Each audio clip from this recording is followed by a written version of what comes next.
Assalamualaikum warahmatullahi wabarakatuh. Selamat pagi anak-anakku kelas 7. Tak terasa kita sudah memasuki semester genap ya anak-anak. Pada pembelajaran IPA hari ini masih bersama dengan Bu Jana dan Miss Vivi. Namun karena Miss Vivi lagi cuti melahirkan, jadi selama 2 bulan ke depan pembelajaran IPA di kelas 7 ini akan disampaikan oleh Bu Jana. Seperti biasanya, sebelum memulai kegiatan pembelajaran, marilah kita berdoa terlebih dahulu, agar ilmu yang kita dapatkan dapat bermanfaat bagi kita semua. Berdoa dimulai. Bismillahirrahmanirrahim. Raditu billahi rabbah, wabil islami dinah, wabil muhammadin nabiyya wa rasulah. Rabbi zidni ilma warzuqni fahma. Amin.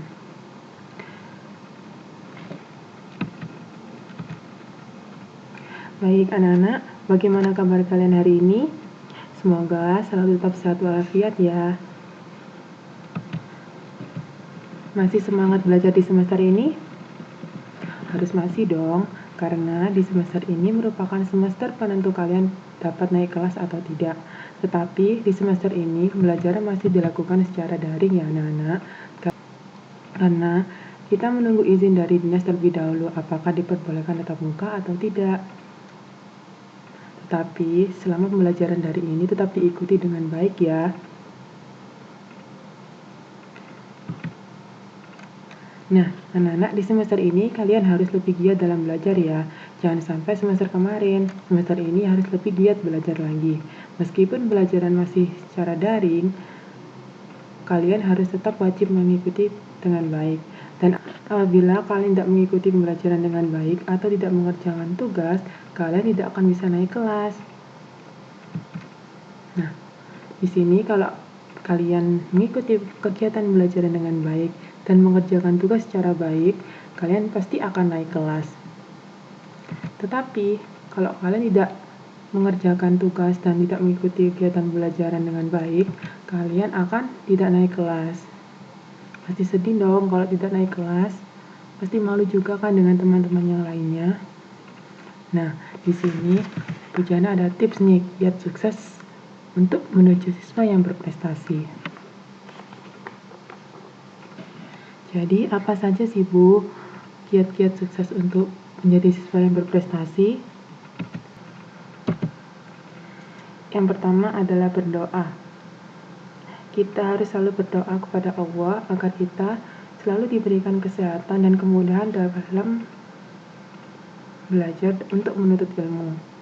Dan yang kedua, yaitu belajar. Sebagai siswa harus rajin dalam belajar ya anak-anak, agar dengan belajar kita akan mengetahui dan menambah wawasan kita.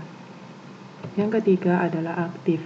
Sebagai siswa harus selalu aktif, baik di dalam kelas, saat pembelajaran tatap muka maupun pembelajaran secara daring.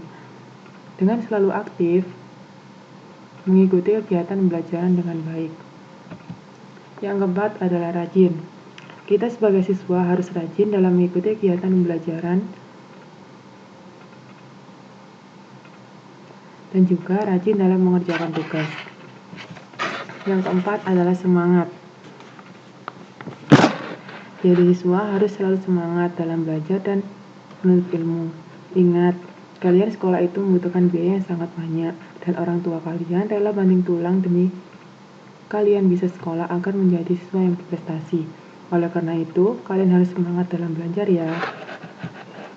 Yang keenam adalah pandai mengatur waktu. Di sini sebagai siswa, kalian harus bisa mengatur waktu dengan baik.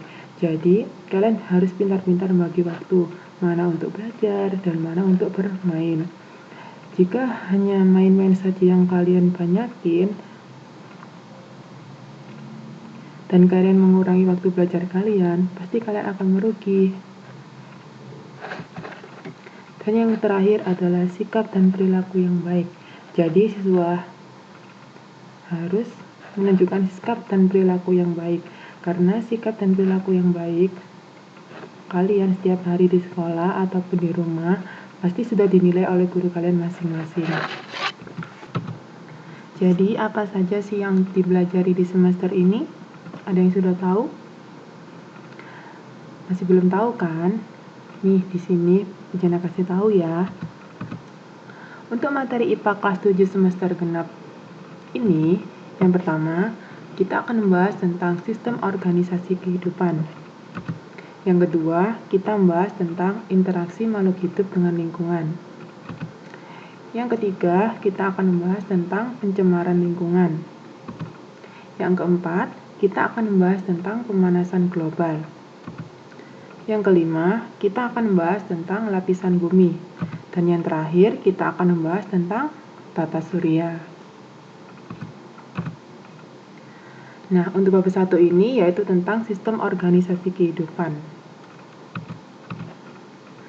Nah, sebelumnya kalian buka LKS IPA kelas 7 dulu ya, di halaman 2. Kita mulai dari halaman 2 dulu ya anak-anak, yaitu tentang sistem organisasi kehidupan. Nah, di sini perhatikan gambar berikut ini. Di dalam suatu ekosistem, makhluk hidup dimulai dari yang paling kecil, yaitu adalah sel, hingga yang paling besar, yaitu bumi. Jadi, yang paling kecil adalah sel. Ini adalah sel. Apa sih itu sel? Sel merupakan unit terkecil dari sebuah kehidupan. Di sini, sebagai ilustrasi, dimulai dari sel. Sel yang sama akan membentuk suatu jaringan. Ini namanya jaringan. Lah, jaringan dengan tujuan tertentu akan membentuk suatu organ. Organ bekerja sama dengan organ-organ yang lain akan membentuk sistem organ. Sistem organ ini merupakan organ-organ yang bekerja sama untuk tujuan tertentu. Kemudian, sistem organ ini akan membentuk suatu organisme. Organisme ini akan membentuk suatu komunitas yang menempati suatu habitat tertentu. Komunitas akan berinteraksi dengan lingkungan dan akan membentuk sebuah ekosistem. Jadi, tingkat organisasi kehidupan dimulai dari sel, kemudian jaringan, organ, sistem organ, dan organisme. Yang pertama kita bahas sel dulu ya. Jadi di sini sel merupakan unit terkecil dari sebuah kehidupan. Secara struktural, sel tersusun atas 3 komponen, yaitu membran sel, inti sel, dan sitoplasma. Berdasarkan ada tidaknya membran inti, sel dibagi menjadi 2, yaitu sel prokariotik dan sel eukariotik. Jadi, apa sih Bu sel prokariotik dan sel eukariotik itu? Nah,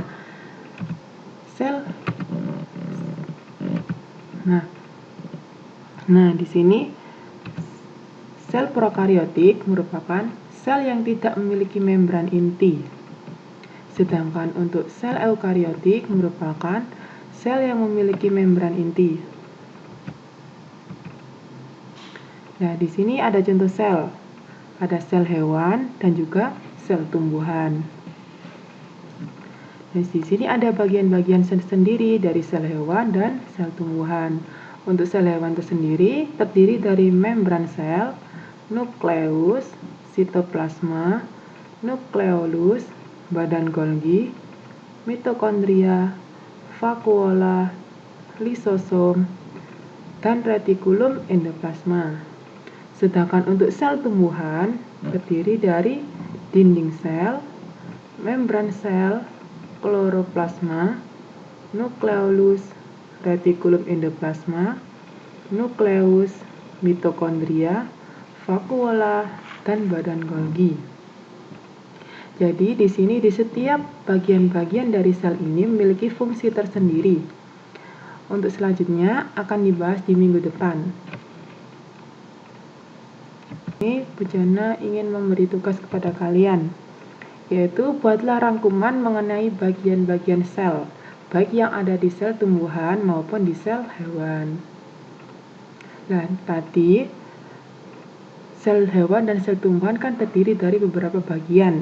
Ini sudah Pujana jelaskan tadi. Nah, bagian-bagian tertentu memiliki fungsi tersendiri. Nah, di sini kalian saya suruh untuk lebih mengenal lagi bagian-bagian sel tersebut. Jadi, kalian kerjakan dengan baik, dan tugas ini akan kita bahas di pertemuan selanjutnya. Terima kasih, dan tetap jaga kesehatan ya anak-anak. Sekian kegiatan pembelajaran dari IPA hari ini, semoga bermanfaat.